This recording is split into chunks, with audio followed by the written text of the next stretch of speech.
guys, we're back for another Dokkan battle video. Today we're gonna go ahead and take DOKKANFEST Captain GINYU. But the thing about doing these GINYU Force teams, right? It's not really intended to just be an indictment of DOKKANFEST Captain GINYU, but sort of the overall entire GINYU Force team in general, right? Because the thing is that as impressive as GINYU is, he's not really like made to just, all right, we're gonna, you know, Super Saiyan 3 Goku it, and we're gonna put him on every single team with any type of unit, and he's gonna look good, right? GINYU more does want his specific setups. After taking GINYU and the GINYU Force team, well, sort of the GINYU Force team, you know, I had like a Golden Frieza on there, stuff like that. But after taking GINYU into the Ultimate Red Zone and almost no iteming Omega in one try, like I got to the very end and it was just Raccoon, physical Raccoon getting his 50% chance to guard or not between no iteming it effortlessly. I would say GINYU at his best is the best TUR, right? So it's like, again, at his best with the GINYU Force team and stuff like that.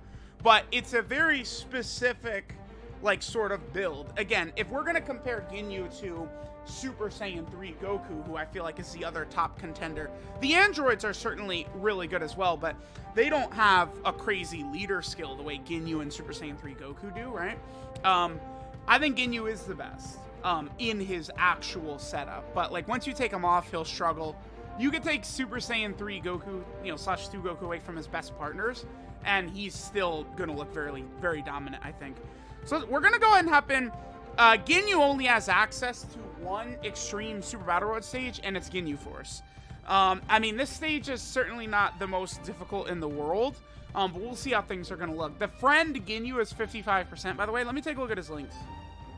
Okay, so we have the friend GINYU right here. Oh, okay, he's link leveled. My GINYU, by the way, I'm one link away.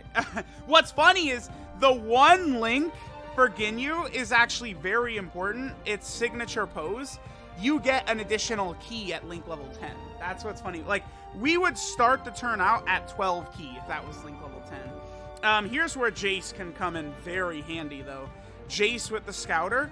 And I honestly think we could, well, they're both supering. Let's kill Krillin. I want to see the damage GINYU will take.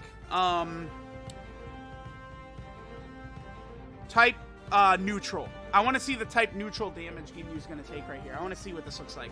Keep in mind that Jace is supporting the entire rotation. And don't forget that GINYU gives GINYU Force category allies 30% attack and defense as well.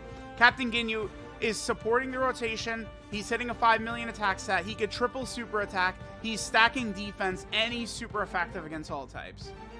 He's just so wild. So there's one. He could do one more. I have nearly full additional in him. We got the additional normal. I've been getting very bad luck with those lately. I've been getting just only additional normals. Yeah. I mean, that's the way this stage is going to look. That's why, like, when this stage first came out on JP, this stage was really hard. Global got it, and you guys already had access to the free-to-play units Easy A's. So the stage was just, it was an effortless no item for Global the day they got it. But for JP, we didn't have the GINYU Force Easy A's yet. So this was like an insane struggle to get through, right? This stage right here. But now, again, this is beyond free. There's like virtually nothing we could do. Like, GINYU is so powerful, he's like stunting in the red zone, right? So of course, like Super Battle Road stages GINYU will destroy. The thing about this GINYU Force team, some of these World Tour videos, I might not do all the time for some of these units, right? Like, I don't know how relevant God event videos are now at this point. I think just focusing more on characters in the red zone is probably a better way to do it, for sure. But the GINYU Force team, I do want to take into as much content as I can, just so people can get a nice, good look at how dominant these characters are. Oh, here we go. Yeah, I'm gonna do this just because I want to show. So again, this video is not specifically like a showcase for GINYU himself, but the GINYU Force team is the intent of this video. Raccoon and Goldo, I think they're the best banner unit, I think. I do. I think Raccoon and Goldo is probably the best banner unit in the game. They will actually, as long as they're next to GINYU, they can't be hurt anywhere. That includes pretty much red zone. Like, besides, like, AGL Broly or into Omega, like the very final phases of the strongest like stages, I don't think Recoome and Goldo can even like take the image. In Super Battle Road, they are invincible, and then their ceiling, attack lowering, and stunning. It's truly remarkable, like what a lot of these characters are looking like now, right? Yeah, watch this. Okay, so Vegeta's dead. And then we go ahead and hit the stun or the seal or whatever we're going to hit on Goku. And again, this is just free, effortless. Keep in mind that like the power of this team, a lot of this is a good amount is generated from Ginyu's superior leader skill. It's just currently in the game's meta, like there's a huge difference between 200% leader skills and not 200% leader skills. Like, you know, people aren't going to want to hear it. Listen, I'm the biggest Hybrid Saiyan fan out there. Hybrid Saiyans is just worse than the Ginyu Force team right now. And that is true because the 200% leader skill makes that much of a difference. It really does. So keep in mind that when evaluating units in the current meta at the moment, there's very few 170% full to stats all across the board. And above, there's very few, 6.3 in Super Battle Road, by the way. Super effective against all types. But there's very few teams that have a full 170% leader skill across the board or above, right? Like you have Goku family, Vegeta family, Terrifying Conquer, Planet Namek Saga, Wicked Bloodline, Reps of Universe 7, right? Like there's actually not as many as you'd think. And it's like you have to be a full 170 or above to go in the red zone with a lot of confidence, right? The Hybrid Saiyan team, like people, it's funny, I see global players talking like, oh, I can't wait to bring my Hybrid Saiyan team into Omega and stuff like that. And it's like, man, dude, listen, you don't have enough health. You just simply do not have enough HP, right? With a 130% lead for the red zone. They hit too hard. They're doing too much damage, right? Again, keep in mind, yesterday in the red zone, my Captain Ginyu had 1,000,000 defense. And we took 500k damage from a super attack. Keep that in mind. That was not type disadvantage. That was type neutral. We took 500k damage from a super attack with 1,000,000 defense in the red zone.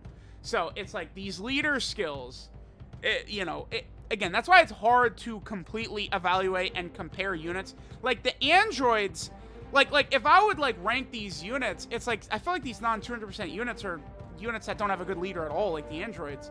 Like, they're just, like, unranked at the moment, right? Like, I'm just not even ranking them at all, because it's not, you can't really tell exactly how good they are. All right, this is a 55% Ginyu right here. I think we actually probably will take some damage. If we were link leveled, if we had extra stats and stuff like that, we would definitely be cooking. I will go ahead and hit you, Dore, right here.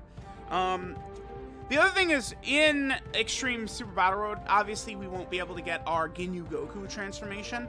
The Ginyu Goku transformation is just, that's just another cherry on top of the Ginyu Force team and how dominant it's going to be, right?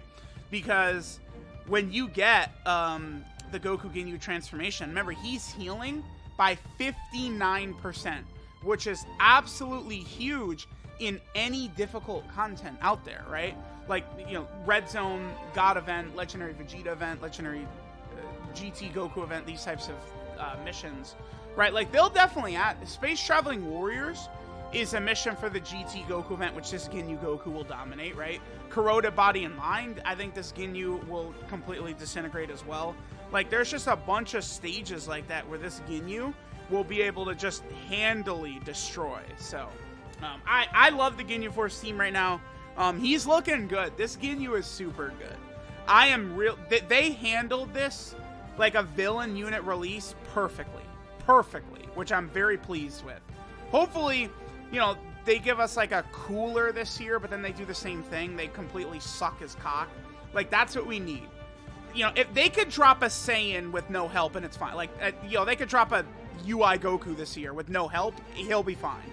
Because there's a bajillion, million, zillion amazing Saiyans.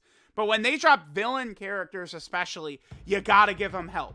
It's a really good thing Full Power Frieza got third form Frieza, right? Like, that's good. The tech androids got 19 and 20. Dokkan, it does seem like they might have figured that out. Like, okay, we can't just drop Super 17 by himself and expect him to have any relevance or people to care or him to be good at all. It doesn't work. You've got to drop, you know, the androids and then drop 80 android units to use with them. Although, to be fair, clearly they're building up the androids because, you know, the movie next month. Like, that's the thing about the tech androids. I might think the tech androids are head and shoulders of STR in the game next month when they get a 200% android lead, right? Like, for sure. This is over. 55%, like, we just casually just destroyed this. Again, minimal effort, like, it's completely fine. We have full health, essentially. A 200% lead in extreme super battle road with good units is crazy. And I think they did do a good job with a lot of the free-to-play easier units for the GINYU Force members of making them very strong, right? Very, very able to help. So there we go. Just very casual. I remember my first run in here with the original GINYU Force free-to-play team before their EZA, and it was so hard. Now, it's just cream pie central in here, right? Like, there's just absolutely no challenge whatsoever. So, let me know what you guys think of the GINYU Force team. 200% too powerful. Thanks, guys, for watching, and I'll catch y'all next time.